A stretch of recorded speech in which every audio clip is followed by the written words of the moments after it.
Hi, I'm Patrick Manning at Black Desert Resort. We are proud sponsors of Beyond the Game. I recognize that wins aren't always measured by points. Scoreboards don't always define champions, but the story this athlete has to tell, it does. This is why Black Desert Golf Course is proud to sponsor Beyond the Game to share this inspiring story with you. Please enjoy.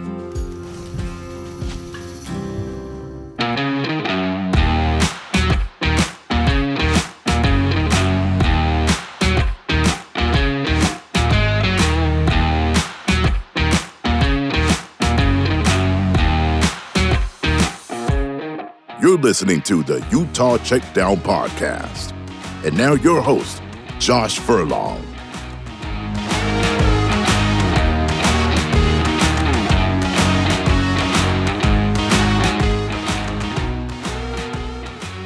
Welcome back to another edition of the Utah Checkdown Podcast. I am Josh Furlong. Happy to be back for another week. It is fall camp. Fall camp week has begun. And we're going to actually talk real football. I mean, it's still not happening in terms of the games being played, but, you know, real football is taking place. We're talking to the players, we're talking to the coaches, and we're back. So that's pretty exciting. Every year, you kind of, for me personally, I kind of get in that mode where I need a break, right? There's football, there's basketball, there's gymnastics, there's all sorts of things that are going on the Utah beat. And by the end of the year, I just kind of need a break. The athletic year, I should say. And so summer is kind of a nice rejuvenator for that. But, you know, as it gets closer to fall camp, you just kind of get that itch. You want to get back out there and start covering games again and start doing that. So pretty excited to have it back. Looking forward to be able to talking about football and really just kind of going through it and answering the questions and doing what we can to kind of follow this team. So before we get into fall camp stuff today, I want to tell you about our partners at Black Desert who are helping with the KSL.com Beyond the Game video series. The videos highlight various athletes and give an inside look into their life. Recently, we talked with former Red Rocks gymnast Michaela Skinner about how her dedication and hard work helped her claim a silver medal at the Olympics. You can check out that video and many others on KSL.com. Black Desert is a new resort destination in St. George that features a championship Tom Weiskopf 19-hole golf course that combines a private club feel with destination resort golf amid lava fields and 360-degree vistas. Black Desert is changing entertainment in southern Utah, and they're just beginning. Black Desert, where remarkable is within reach, home of the Black Desert Championship PGA Tour. All right, so like I said, we're back with fall camp stuff, so we'll talk about that. We're going to talk about that here in a minute. But before we do that, I have a special guest today. He's a fan favorite. It's been a while since maybe you've heard from him. But I reached out to him to see if he'd be willing to talk, and I wanted to kind of get his perspective a little bit on wide receivers, especially as this year there's been a lot of talk about the wide receivers and the potential there. So I brought on fan favorite Kenneth Scott, K Scott, Batman, whatever you want to call him. So let's go to that, and we'll welcome him in. All right, joining me today is former wide receiver Kenneth Scott. K. Scott, Batman. There was a lot of nicknames for you, right? Am I missing some? Nah, man, I got a plethora of them, but nah, you good. You can cap it off at the Batman Dark Knight, man. It was a good era then, you know. I mean, we were talking before the podcast started, and it's been almost 10 years since you've been with the U. It seems crazy, right? Seems too crazy. It feels like I'm getting super old. It's like, are you serious? 10 years ago? I haven't got the beard like you, but I need to get one, but I wish I could. But man, it's been 10 years, long time. I want to see you grow something like this. You've got the little goatee, right? I see, right? I wish I could grow something like that. It just doesn't happen. I don't know what I got to do. I'd love it. No, that's fun. So, I brought you on today because I wanted to talk a little bit wide receivers, and who better to talk to than one of the fan favorites? It still seems like you're one of the favorites of all time. So, it's good to have you back. So, first off, before we kind of jump into some of this, tell everybody what you're up to. Yeah. So, a little bit about what I'm doing now. So, I've created a social health brand curriculum, and I will be teaching that this year at Rice University. I have their student athletes in my class, and a little bit about what that entails is helping them build purposeful brands that help with their social health and well-being. And so it's going to be a good class, man. I'm excited. They're excited, and I'm looking to not only get that curriculum in the college levels in regards to like at University of Utah, knock on wood, like knock on, but in the K through 12 system as well. I've been meeting with a lot of principals and like, school districts, etc., to get that curriculum into their schools. So I'm excited, man. It's been a fun time. I just excited to help people to get them to where they want to be. That's awesome. Honestly, like I remember years ago, and we're starting to date ourselves now as we're going through this. But I remember one of the interviews I did with you. You had talked about how you just kind of wanted to make an impact in people's lives, whether it was football, whether it was something else. You wanted to be able to have an impact, and it's really cool to see you do that. Anybody that follows you on Instagram. I know you haven't been as active over the last little bit, but you used to show some of the motivational things that you do, and now with the schooling and stuff like that. I mean, what's it like to be able to kind of live your dream that you had, and maybe obviously maybe you have more aspirations, but what's it been like to be able to finally actually realize that? It feels good. It feels like the work you're doing is like fulfillment, and it fills that cup up for you. Like yesterday, I just was listening to one guy's story, and his story was like how he wants to come from where he came from and what he's overcame, wants to be able to help the future of others. So it's like it feels good because not only are you living in your like fulfillment, but you're helping others pursue the same.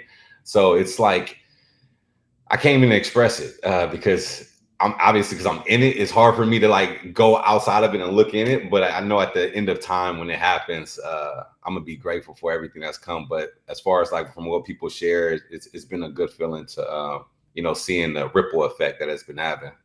How much do you miss football? Uh Loaded question. Man, I ain't gonna lie. I miss the elements. I just don't miss how my body felt. I miss everything besides how my body felt. But then again, it's weird because so every week I mow my yard, right? And so like as I'm mowing the yard, the grass, man, I don't know what it does. It just puts memories back in my head of being on the field. And I'm over here swerving in the lawnmower, like because I just daze out and I go out and just remind myself of being on the field. It's like I don't know. I miss football in that element and like being with my teammates. That team camaraderie, that's something you can't really buy back, man. I miss it so much. Just having those locker room conversations with the boys. So I do miss it. I try to incorporate that sports element into every aspect because I feel like it's needed for people to feel like a belonging of themselves. So I do miss it. I'm not gonna lie. For me, when I kind of need my break in the summer, right? Covering these things, it's a long thing. It's not physical, right? Like it's not like for you guys, but I kind of get that itch once fall camp comes. I'm excited to kind of start writing about it again. Being away from the sport now and kind of having your own life outside of that, do you kind of get that itch back when fall camp starts for schools, or kind of how does that work? Yeah, it's weird, man. Like when I seen post that fall camp was yesterday, I can just remember the times where, like throughout my years of like, dang, fall camp's here. Like I can't wait, and it feels so good. Like even I think the best time for me was when I was overcoming the injuries, like the following year, because I had an extra chip on my shoulder. Because it's like, man, all right, I gotta show everybody that I'm back now. Like so I missed that element of fall camp because it's like, all right, it's showtime. Not only am I prepping for the season, but I'm prepping to show everybody that I'm back. You know what I'm saying? So that's one thing I do miss. And it reminds me of like, I think 2014 was the year, 2011 was the year going into 2012. So I just remember all those elements of like going into fall camp and just remembering like that I wouldn't say like it wasn't bad pressure, like the negative pressure. It was more of the motivation, the expansiveness type pressure that make me like want to go out there and show myself. So I do miss it. I just think about all the times where the best times where we were in the hotel or the little compoundment where we all had to be together, share rooms, and guys just coming in and out of the room like just like joking around, playing tricks on each other. That's the stuff I miss, man. The fall camp is one of the best times. It probably sucks because you just keep beating each other up, but it's got to be fun to kind of have that environment where you're all just together for one. Mm-hmm. It was so good playing games like till curfew time, right? So we had to go to the other room. It was just fun, man. It was a good family atmosphere. That's what I miss the most. Is just that piece. Like it sucked. Like fall camp sucked, but being around, my fellow brothers, it made it all worthwhile. Utah's obviously done a really good job of recruiting towards that family unit. I know you probably don't have a lot of experience outside of Utah, but what do you think it is that really buys people in that way? Like, what is it that really attracts people that way? It's crazy. So a buddy of mine, he went to the University of Houston, and I think the biggest thing that he even tells me is just the consistency and the coaching of them being there. That culture is like there, is permanent. Like with Coach Witt being there for so long, and the coaches still being around the same time, I think that adds to it, because when my friend, whenever he goes back to his school, it's like it doesn't feel the same. But when I go back, he gets jealous because he's like, man, whenever you come back, you got all these great stories and how much you reminiscing and feeling. And I think it's all due because like the longevity of the coaching that's been there and the culture that's been there. And then, the alumni that keeps pouring back and building that community around it. I think that's so important. And that's the reason why. What do you think of Morgan being able to take the head coach in waiting? Do you like that consistency? How do you think that'll go? Man, I think it'll go well, man. Coach Scally, he was primed for that, honestly. Like, he's a Utah man through and through, similar to Coach Witt. When Coach Scally gets into that helm, he's not going anywhere. He's not looking to go to the NFL. He's not looking to go to any other school. And I'm so happy that they made that choice, because as an alumni myself, like it feels good to come back to something that you were a part of. You know what I'm saying? So having Coach Scally there, obviously the culture is going to stay the same. I hope will be good as Coach Shaw goes up to DC, keeping him there, bringing in another young guy. I just remember like a Brandon Burton. I don't know if you remember Brandon Burton, but I know he's into coaching. What if he came back and became the DB's coach, like bringing back the Utah element, so it's I think it's good. It's going to bring a lot of it's going to keep the cohesiveness within the culture together. Well, that's awesome. I think you share similar comments to a lot of players currently and former players that really like that asset. So I'm curious to see how this goes, and whenever Kyle decides to call it a day, we'll see. But we'll see, man. So talking with receivers, obviously, you have a good understanding of that, having played for Utah for a number of years as a wide receiver, as one of the best wide receivers on the team. I think you and Drez probably had the best connection together. It's a funny story about me and Drez. Me and Drez, we could have teamed up in high school. Oh, really?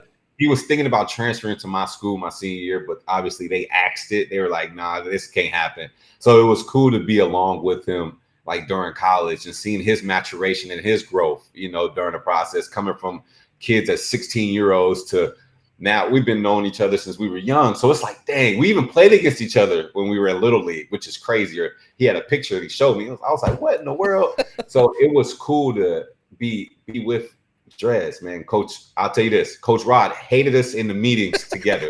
He hated us so bad. Well, not like a hate in a bad way, but like, because me and Drez, we're goofy. We'll talk like we're goofy. And so like him, Coach Ryan had to separate me and Drez on the opposite side of the rooms. And then because every time we're going through film, Drez will look at me and then I'll look at him and we'll create a smirk. We just start busting up laughing. It don't matter where we're at. And so Coach Ryan was like, all right, I can't handle these two, man. These two got some crazy personalities. But man, I love my boy Drez.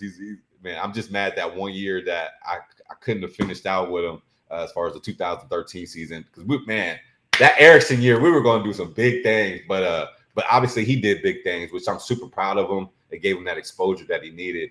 But I wish I was there for that year too, because we were throwing that thing. You guys were a lot of fun, honestly. Like you'd go out to the practice and go to media, and you guys are just like bouncing off walls. Like it was incredible to watch, and you could tell that you were friends, right? I mean, I think, sometimes you see football players and they're there to do their thing and, get in and you do it, whatever. But how important was it to be able to have teammates that you just honestly connected with? And it wasn't just like, okay, we connect because we're on the same team, but it was just more of really like your best friends type environment.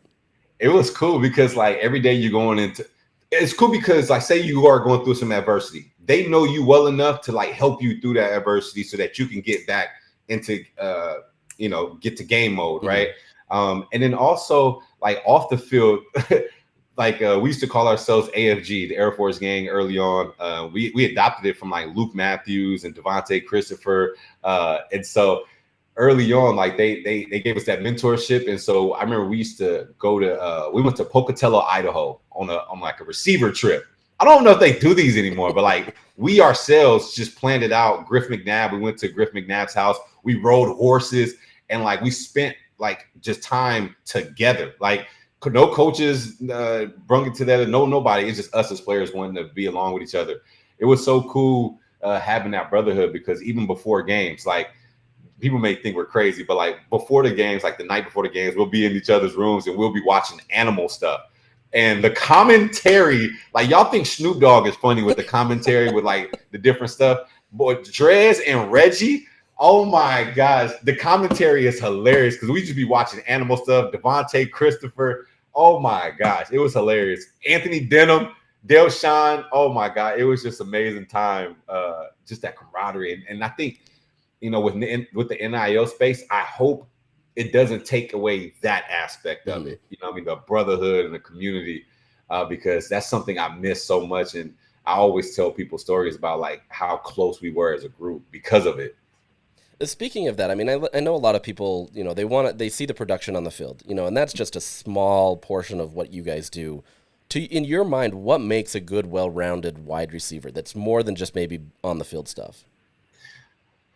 Oh, that's good. I think being a leader is super important. And I know it sounds cliche, but doing what you said you were going to do, and as far as keeping your word. So, for instance, like in the off season, I'm as a leader because I was the captain, and so I had to lead from the front. Like I'm not the fastest guy. Obviously, I'm not the fastest guy in our receiver group. You got Dredge, you got Reggie, you got all these players. But like when we're doing conditioning drills and stuff like that, like it's important for you to, like as a receiver, to lead your group and be the one that's in front, being the one that's, vocal. If it's vocal, be vocal, right? And hold others accountable to the standards in which needs to be met to, make sure we competing and hold yourself accountable and hold others responsible. And so I think off the field, the film work is important. Obviously, making sure you get the time in. We used to do funny things where we'll just go out at home and we watch film, play games, watch film, stuff like, but it keeps that camaraderie. So I think off the field, leadership is important. Doing stuff in the community is important, like for that brotherhood. Getting to know each other's families is important and the reason why I say all that is because like all that stuff trickles on the field. Mm-hmm. You know what I'm saying? So the support. So if I'm in the middle of the game and I see Drez or Drez sees me down, he knows how to rev me up, and it's going to help the on the field display. So off the field stuff, just staying true to your word of what you're going to do and staying true to what you saw yourself becoming. I think that's the biggest thing, staying true to what you saw yourself becoming. Like for me, when I first got into University of Utah, Coach Rod handed me Freddie Brown and he gave me a DVD. He's like, hey, this is the guy who I think you would be best fit, and I think you should study him. He did the same thing with Dress with Reed. You know what I'm saying? Mm-hmm. And so we've already had that alignment of how our careers were going to shape and face based on like how we were able to fit in that role. So I was like a Freddie Brownish type of receiver. Drez was that Reed. You know what I'm saying? Reed was explosive, and so it's like staying true to that vision of who you are. So like my goals coming in, I wanted to beat every Freddie Brown record so that I could be, and also create a moniker like Freddie Brown did. He was downtown Freddie Brown. So when I left, I was like, what moniker can I set for myself that people will have me be remembered? And that's where Batman, Dark Knight, whoop-de-whoop, and on the field stuff. So I think establishing your goals and who you set out and want to become, and also taking action to keep that as a standard will help you on the field too. So that's what helped us out in regards to everything we wanted to accomplish. I feel like nowadays sports becomes much more specialized, right? Like there's guys that focus in a ton, and that's not to say anything about when you were playing or before. I think you're just seeing it maybe more public. Maybe it's the social media age. You see a lot of these guys in this last offseason. They went and worked with Ross Oppo. I can't remember. Did you have a connection with Ross? Yeah, okay. In high school. Yep. That's right. Okay, I remember like there was a BYU game. You were tweeting about it or something, and everybody was like blown. Like, why is he talking about Ross? So, yeah. But you see these guys working with him. And obviously he's trying to give them that little bit more of an edge.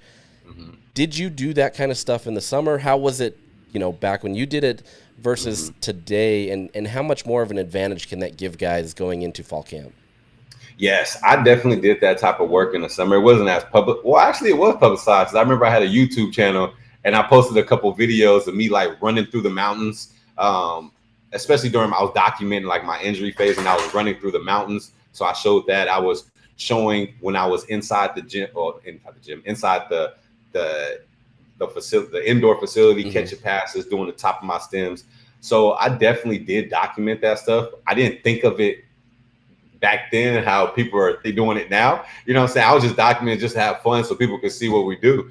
But yeah, I definitely did that. And I think it's important because you want to, like, before fall camp, you want to already be in season mode before you even hit fall camp. So fall camp is going to be like easy cake, easy butter. It's just you getting chemistry with your QB or with the camaraderie with your team. So I think that pre-work is definitely important so that you don't have to play catch up once you get into fall camp. You'll already be a season motor. This is another day in the office type thing. So I definitely believe that off-season work will prep you in for the end season so you can be prepared. I feel like every year, and maybe this is recency bias, but I feel like every year it's always like, oh, this is the best wide receiver group that they have. And they keep, everybody wants to tout them having them. And part of that's just the game and everything. For sure. And I know you don't follow it religiously, at least I don't believe you do. But what do you see from Utah since you've played? Obviously, running the ball was a huge emphasis of Kyle's thing, and it still is. Still is. But like, it works. He's done a lot of success with that. But there's been this emphasis where Kyle wants to be able to pass the ball around more, and they've really loaded up the room and trying to find guys that there's multiple. It's not just you and Drez. It's not, you know what I mean? It's multiple guys that can do it. Do you see a difference now, and do you see maybe why Utah feels like they could have this great wide receiver core and why they could potentially pass it more? Yeah, I think so. And it comes with, now looking back, I wouldn't say the easiest thing is to do is ground and pound, but it's easier to get aligned with the run game when it comes to that. Like, as you see now, we've had a consistent quarterback. Cam Rising's been there for I don't know how long. He's about like 5 years now, 45 years. He's been there for a long time. He wasn't there when you were on the roster? Hey, it's almost dang there. Shoot, Britton Covey was, so I mean it's close. Yeah. But it's close. We very close. That's so right. He's been there for a long time. Ludwig, who he knows, been there for a long time every year. So like, I think now it's to a point where Coach Witt is comfortable now. He's like, okay, cool. We can try different things now because you guys been in the same system for a long time. Back when I was playing, we changed OCs every year. Yeah. So it's like, it's tough. You know what I'm saying? So the most comfortable thing is to run the ball, right? Run the ball, control the clock, trust our defense, because our defense always stayed the same. So like the thing that stayed the same was defense. Okay, how can we help our defense? Okay, control the clock, run the ball, pace the offense, right? Limit turnovers, things of that nature. Now it's shifting a bit as far as the system because it's more consistency, it's more trust, it's more chemistry, etc. So I think it's not far-fetched to say, hey, we might be throwing 40 times a game this year. Like with the amount of receivers we got, the amount of tight ends we have, the amount of running backs that can also catch the ball too. I don't see us not throwing 40 times a game. I mean, I think it's going to be a more balanced year this year. I don't see us we passing the ball like more than we run.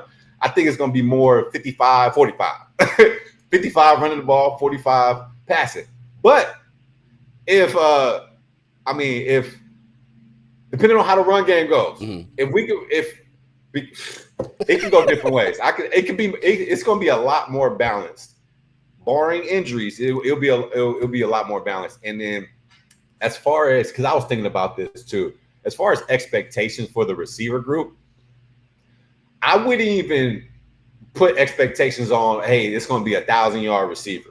I wouldn't even do that to ourselves. The reason being is because we have so many options, and that's a really good thing. So if a receiver does get 1,000 yards, kudos to him. That's great. But I don't really see it happening because usually with the 1,000-yard receivers, like I remember Fresno State, they had 3 of them, but they threw for almost 5,000, 6,000 yards, but they threw for like 76, 70 times a game. For us, I remember when we had Darren Carrington, he was almost dang near 1,000-yard receiver, but we didn't have no other options. So I don't want us to necessarily bank on one person because we have a plethora. So I want us to have a more balanced offense, utilize our tight ends, utilize all the receivers we have. We got about 6 of them. We got about 17 tight ends, and we got a couple running backs too. So I look at this year being more balanced, and statistic-wise, the yardage is going to be more efficient. It's going to be up there. However, you won't have. I don't feel you will have like a true crazy standout person. Obviously, it's going to be guys that maybe have 600-700 yards receiving, but like for the most part, it's going to be well balanced between many individuals. I'll get you out on this last question. What are your expectations for Utah this year? I'm sorry. I don't want to. So it's crazy. This is what I've been thinking about. This is going to be a hot take. So in 2008, right, we had all those skill sets. We had a veteran quarterback. We had a OC that was a veteran. We had all these receivers, right? You had the Freddie Browns, the Braden Godfreys, the Jeremy, like the Max, all those, right? Then you had the tight ends. You had the Kendrick Mawais, the Dallin Rogers. You had a plethora of tight ends. The Brad Clifford. You had a couple tight ends, and you had multiple receivers, and you had Eddie White and Asiata. You had all this talent, and look where that took you. You beat Alabama in the Sugar Bowl. Now, I'm not saying that we're going to win the national championship, but I want us to win the national championship. But what I'm saying is, I think once we get into that playoffs, we have so much depth and so much talent around the offense to where we can literally do whatever we want offensively, and we know defensively we're going to be solid. So to answer your question about my expectations, for sure college football playoffs, without a doubt, barring any industries. Nobody wants to see us when we get into that Final Four. Nobody wants to see us. I don't care who. They can argue with their mama. Nobody wants to see Utah once we get deep into that playoffs because it's going to get grimy. So I think we're going to get in the playoffs. Barring injuries, there should be no reason. Barring injuries, there shouldn't be no reason why we're not in the Final Four. I know it's a basketball term, but there should be no reason why we're not in the Final Four, like knocking on the door to a championship with all the things that's going on for us, to what we say. So that's my expectations. I love the passion. You're involved. You're ready. Yeah, I'm coming to the Houston game. I might drive down to the UCF game. Not to tear down the Big 12. I'm not tearing down. I hope this don't go the wrong way. I think we'll get through the Big 12. Mm-hmm. We'll get through it. Once we get into the playoffs, I think we'll get the first 2 rounds will be good. Because I think it's 16 now. First 2 rounds, I think we'll be good. Get 16-8. Once we get to the 4, we're going to start talking. But I think we can knock on the door of that championship. You're going to be front and center cheering for that team, huh? I'm there. I'm the mascot. I'm there. we can't put you in a swoop costume, though. We got to make sure that you're front and center and we can see you. Yes, sir, man. I'm hyped. I can't wait. I can see it. I love it. The passion's there. Well, man, I appreciate it. I'm glad things are going well for you, and we look forward to hearing how things go with you, and hopefully you can bring some of that to Utah because I know you're passionate about Utah. Yeah, yes, sir. I'm definitely passionate. I love Utah, all the things that they've done for me. I wouldn't be where I'm at if it wasn't for Utah, so I'm thankful and appreciative. All right, I love his passion. It was the same when he was playing. Honestly, some of my favorite interviews when he was here, and honestly, it's crazy that it has been almost 10 years since he last suited up for the Utes. But obviously, he's had a successful career. Looks like he's going to have even more stuff to do, and wish him the best on that. I think that's going to be great. It really was something of his passion when he was playing. Football, obviously he wanted to be able to play as long as he could, but he understood that, that's not always easy, and he wanted to just influence people however he could. So happy to see that coming to fruition, and that he's going to have more inside Rice, and then hopefully get it into the University of Utah and stuff like that. So looking forward to seeing how that progresses, but I loved his insight and obviously his passion about what his expectations are for Utah. So it'll be fun. With that, let's jump into fall camp. Recapping the first 2 days, how this is going to work each week is Utah's going to just let the media talk to everybody on Mondays and Tuesdays. And so we've wrapped up that and kind of gotten the first little bit of fall camp stuff. The first week, it's obviously exciting to get back and be able to talk to the players and the coaches and kind of get their take on the summer break and what they're expecting for fall camp. But there really isn't a ton of news outside of season-ending injuries already, or guys that haven't shown up, or different things that way. So there really isn't a ton of answers yet, right? Like, I know there's a few outstanding questions that people have about this team, and those are going to be answered in the coming days. But this first week, you're not going to get that. It's more kind of a look into what took place in the summer, what their expectations are for this. So that's kind of it. But for me, over the first 2 days, and it's been mentioned. Excuse me, sorry. It's been mentioned several times that the media doesn't get to watch fall camp or any of the practices during the regular season as well. But you go up there, and to me, they're very much so as this business mindset, and I mean business mindset in the sense that they all understand what their goals are. It's to win a Big 12 championship, to be able to get in the playoffs. It's not quite that they breeze past that championship. That obviously still means a ton to them, and that's the gateway to really get into the playoff. But the playoff is the goal, right? I think you heard that at Media Day with Kyle Whittingham talking about how with a 12-team playoff, that unlocks their potential to be able to get there. And so I think looking at this roster and everything that they have, they believe it, right? They believe that is obtainable. And that's where they're focused. They're coming into this knowing that this is on the table, and as long as they maintain what they need to, or live up to the expectations that they have, they're going to be playing extra football. So you get that, and I don't get a sense of cockiness, right? I don't get a sense that they're taking it lax or saying, we're going to run through the Big 12 or do any of those things. None of that is the case. And in fact, they're kind of doubling down efforts to really kind of hone in on what it is. Andy Ludwig talked about the coaching staff, at least for the first time in his career, they came together in February and started breaking down Big 12 film. Part of that obviously is to be able to understand, what these new teams present and everything that way. Morgan Scally, said that they did the same on the defensive side of the ball. But on the offensive side of the ball, they really wanted to see what these defenses present. There are a few, differences, that, some wrinkles, so to speak, that the Big 12 teams occasionally do, and that's some odd front sets with some 3 safety looks, and we've broken down some of that in the recaps of the schedule.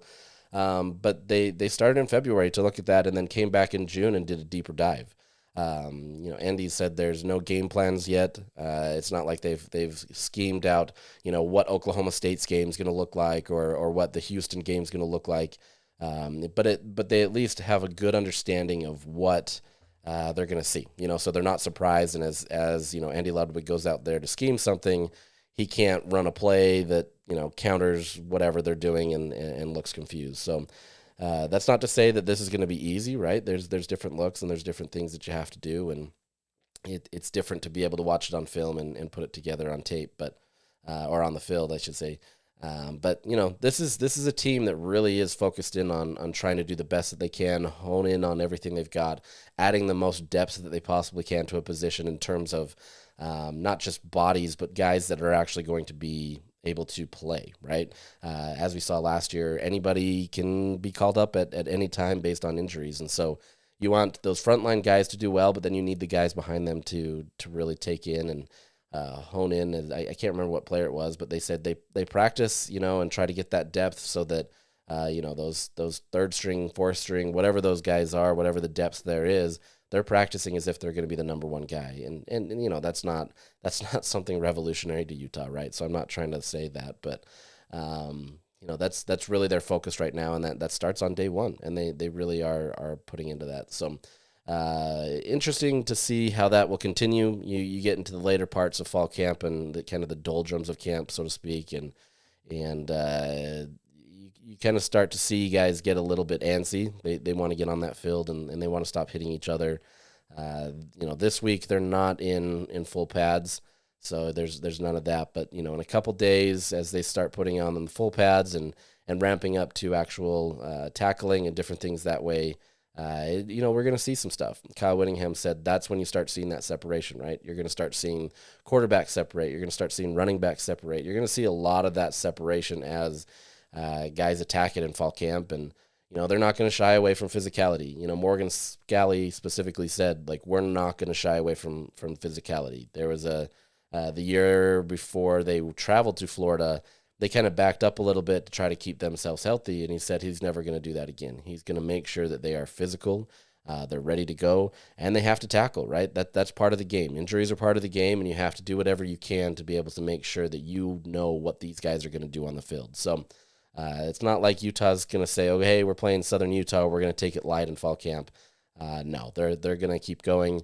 Southern Utah, I can't remember which player it was, but they say that every single game is a Super Bowl, and that includes Southern Utah. You go in there preparing as if it's the best team that you're going to play, and you're going to do whatever you can to get that win. So that'll be interesting to see how this goes. Hopefully, for Utah's sake, that they don't have that rash of injuries like they did last year. Already they're starting at a higher level in terms of not having a bunch of guys coming in with injuries. So they're at least starting at a higher level in terms of not being able to take that on. So we'll see how that goes. We'll develop next week as guys get pads on and stuff like that. So one of the first things that everybody wanted to talk about, I don't know about everybody, but a few people wanted to talk about, was Morgan Scally as the head coach in waiting. This is the first time we obviously got a chance to talk with him. And, I've known Morgan for a few years now, and he's very much so like a Kyle Whittingham. He doesn't want to focus on anything that's in the future unless it pertains to this season. And honestly, that has nothing to do with this season, and so he doesn't want to focus on it. He said, I'm only focused on Southern Utah, and I believe it, right? This is a guy that is hyper-focused and wants his defense to be better. But he mentioned it. He said, obviously, I'm grateful that they have faith in me to continue coaching here, but bottom line is I'm a defensive coordinator right now. That's what it is. He was pressed a little bit by a member of the media to kind of really just talk about what that honestly means. And he just says the biggest thing is them understanding culture and how important it's been in this program, and what Kyle has been able to do beyond. Obviously, what Urban and Mac, and just understanding this is a special place and having people that understand that and understand the culture, what it takes to win here. I'm grateful that they put that trust in me, but beyond that, we're going to end that on to this year. I don't know what you expected more to say. He's not going to come out there and say, yeah, I can't wait for Kyle to move on. I've got some changes or whatever. This isn't Morgan. This is not how this works. He wants to be able to maintain that consistency, yes, but honestly, he's focused on this season, and he's going to be focused on Utah in whatever capacity he's in, as long as it takes. So if Kyle decides to lay 3 more years on his roster, so be it. Morgan's not going to go away. So let that be it. I don't think we need to get too far into the weeds about what that is. So the next obvious question is QB2 battle. Cam is obviously the unquestioned starter. There's no questions there, right? Everybody understands that. He said, the still lateral movements and stuff like that, getting into true game form, that's still something that he's trying to get into. But for the most part, everything he's 100%. He's ready to go. We saw him yesterday tossing around balls to receivers. He's got a good arm right now.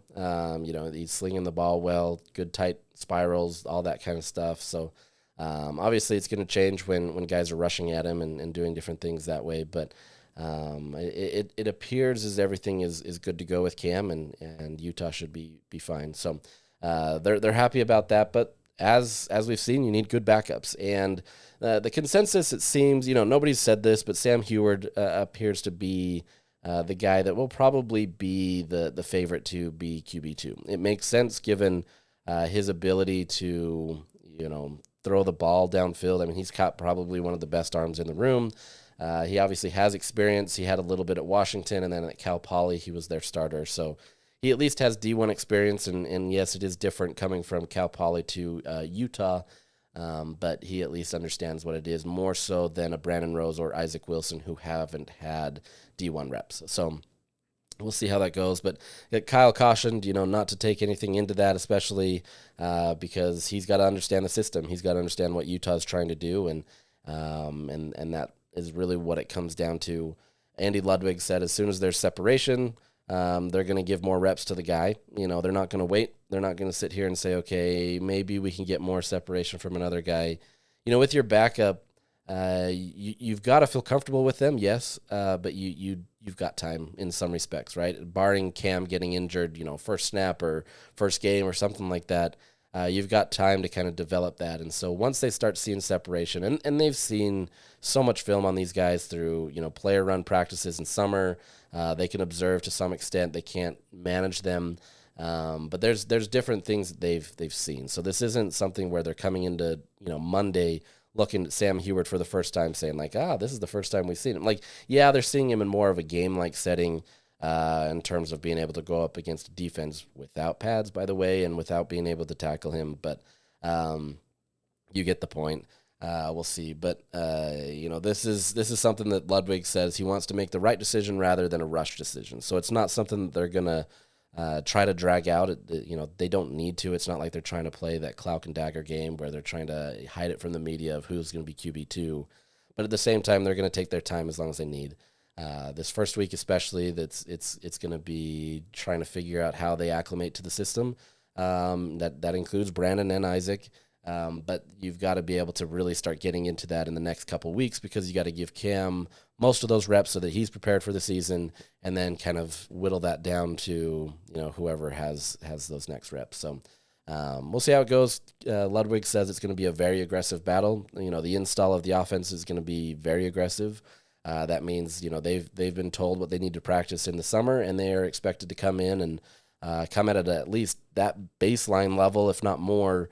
To be able to go, because they're going to bring in new concepts, they're going to bring in new things that they need to go through, and if they're not ready already, that's going to put them back. So all in all, it's good so far. Cam Rising talked about being fired up, helping these guys. He talked about how Sam Heward is taking on what he's suggesting, even as he's trying to help the quarterbacks, and he's just really kind of accepted it quickly. He understands it fast, and he's doing it, and Cam says that's pushing him, and that's not one of those like coach speak type things. Honestly, Cam is impressed with what Sam is doing, and you're going to see him kind of pushing Cam a bit. Cam's not worried about losing his job, and he obviously doesn't take it lax because he understands he's a starter.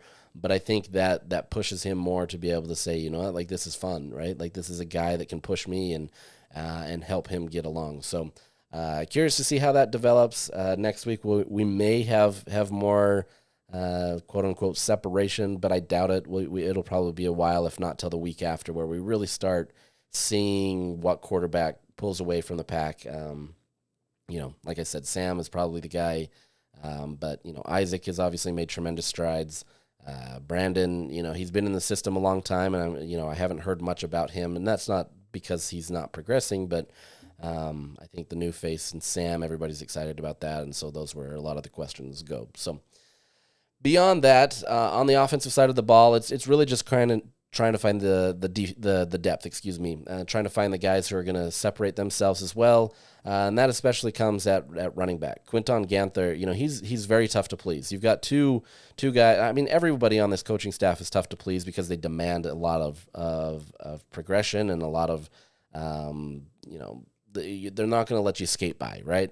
But there's two guys specifically, Quinton Ganther on the offense and Sharif Shaw on the defense, where they are going to hold you accountable.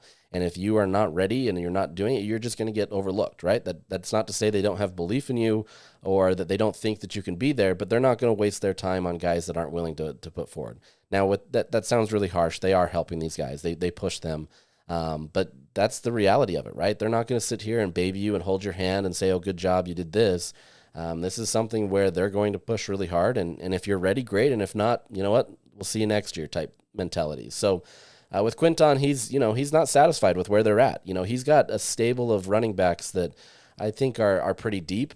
It looks to be that Utah has quite the depth for them to be able to move forward this season.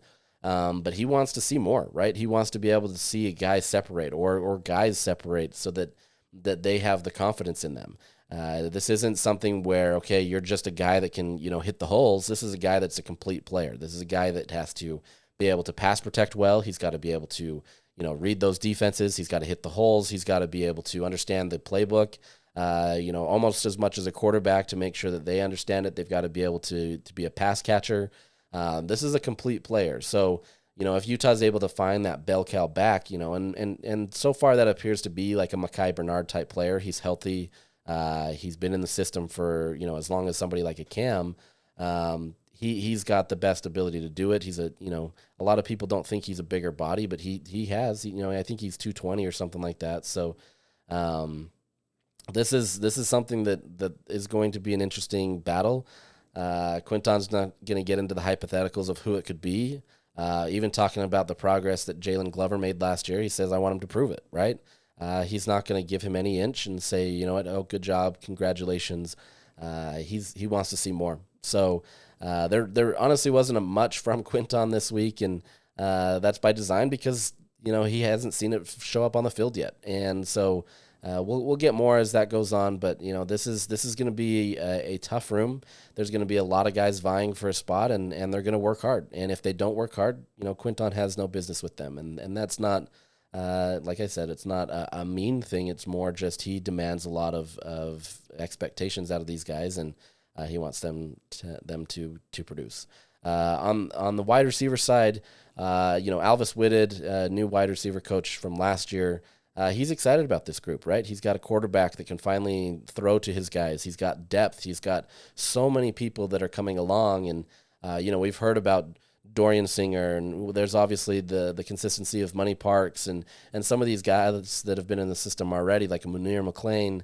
But he pointed to Micah Pittman, who's really honed in on kind of the culture at Utah and really embraced what's going on. I think sometimes these guys come from different programs, and they want the team to kind of bend around them, and that's not how Utah works. You bend to what Utah's culture is and who they are, and him sitting out for the last year due to injury really kind of helped that, right? It was easy for him to say, you know what, I'm done or this, and I'm not saying that's what he was saying, but it's really easy for him to just kind of move along.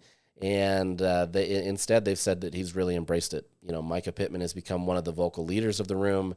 He's become a guy that they can rely on more.